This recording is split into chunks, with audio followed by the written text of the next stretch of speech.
We are quite clear that enshrined in the peace agreement there is freedom of movement for us. We're equally clear that we cannot ignore freedom of movement issues that are affecting civilians in the whole of the country.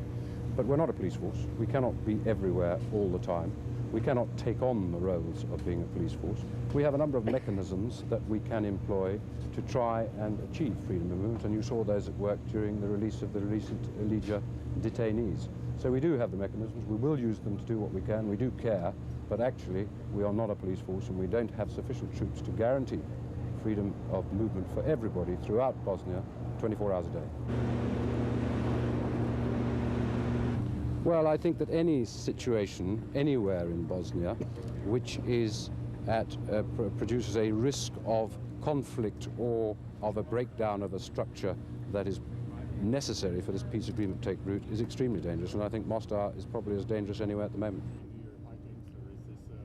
I don't think you'll find there's any patrolling going on within the zone of separations at the moment, because of course they are mined areas, and so we don't want to put our troops at risk. What we have to do is to dominate the zones of separation, and there are all sorts of ways of doing that. We're getting almost total compliance from the elements of the various factional armies in already withdrawing from the zone of separation at a time well before the deadline that's been set.